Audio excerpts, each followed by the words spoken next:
Je m'appelle Sophie Alric. Je suis thérapeute spécialisée dans l'accompagnement des victimes d'emprise, de manipulation mentale, de harcèlement, de contrôle coercitif et également les personnes qui ont été victimes d'agressions sexuelles. Je suis experte dans la lutte contre la pédocriminalité et les sectes. Je suis la première, et pour l'instant la seule, à avoir compris qu'une secte pédocriminelle sévit en France parmi les notables de notre société et s'est infiltrée dans toutes nos institutions et corps d'État.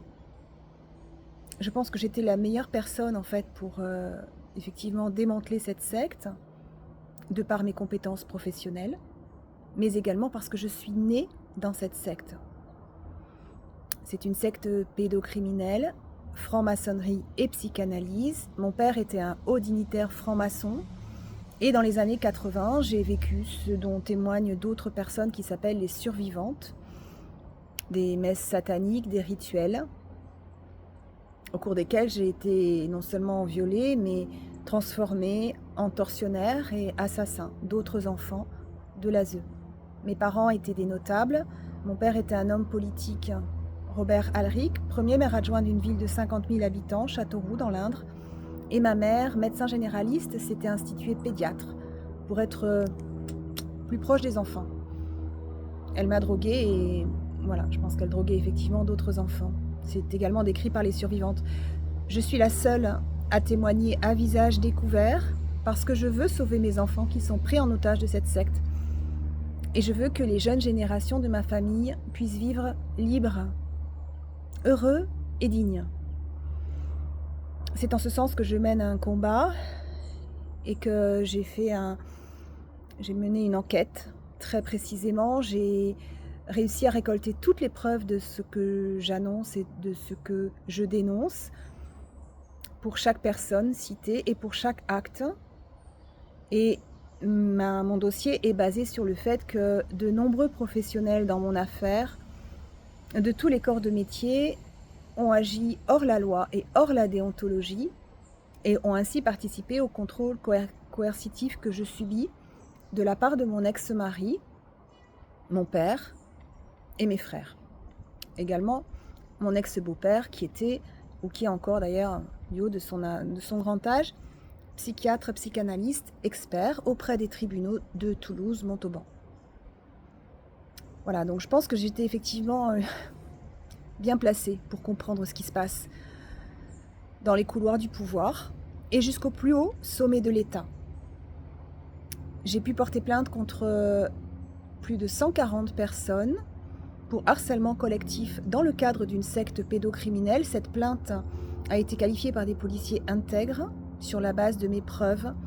Mon dossier fait plus de 2000 pages et je publie mes rapports et mes conclusions sur ce seul réseau professionnel LinkedIn dans l'intérêt suprême de mes enfants et de moi-même, mais également dans le sens du bien commun puisque tous nos enfants sont concernés en France et que toute notre société est concernée.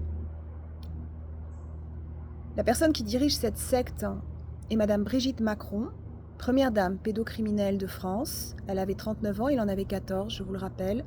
Ça s'appelle du détournement de mineurs et ça s'appelle du viol sur mineurs. Pourquoi les parents d'Emmanuel Macron n'ont pas réagi? Eh bien tout simplement parce que, comme moi, Emmanuel Macron faisait partie des enfants de cette secte. Tout est déjà dessiné dans nos vies, nos mariages, nos unions, sans que nous le sachions d'ailleurs, puisque nous sommes victimes de manipulation mentale très jeunes.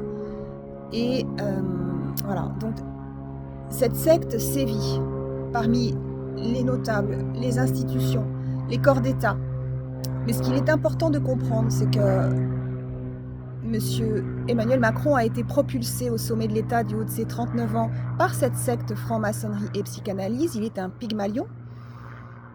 Ils ont placé au niveau du gouvernement des pions qui sont comme eux et qui font partie de cette secte. Mais comme dans toutes les sectes, il y a des personnes qui sont manipulées, donc qui ne sont pas conscientes de participer à toute cette sinistre mascarade. Et il y a aussi des personnes, des professionnels qui sont soumis à du contrôle coercitif. C'est le cas dans mon affaire de plus de 90 personnes, 90 professionnels, je mets toujours des guillemets puisqu'ils n'agissent pas en tant que professionnels. Pour autant, il peut s'agir de personnes qui sont intègres initialement mais qui sont soumises à du contrôle coercitif. C'est la raison pour laquelle je cite les noms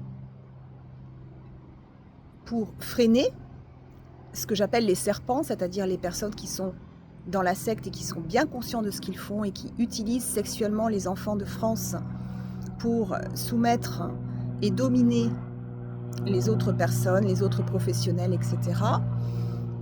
Et c'est également pour libérer les otages, puisqu'en citant les noms des personnes, notamment, moi j'ai cité le nom d'un juge aux affaires familiales, que je sais parfaitement intègre et je sais tout à fait qu'il a très bien compris quelle était la situation. D'ailleurs, il m'a permis de revoir mon fils et je l'en remercie.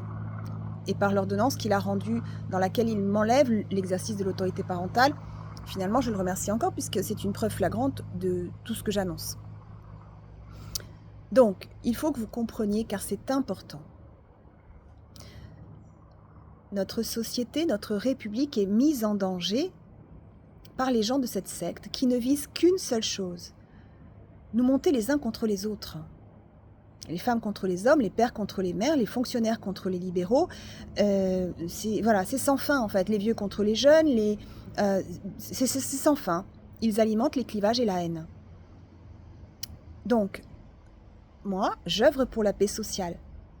Ça veut dire quoi? Ça veut dire que je crois en nos institutions, je crois en la justice, je crois même en l'ASE qu'on critique beaucoup, mais malgré tout, dans toutes ces institutions, il y a des personnes intègres, il y a même d'ailleurs des lanceurs d'alerte qui sont harcelés systématiquement, des professionnels intègres qui essayent encore de faire entendre leur voix.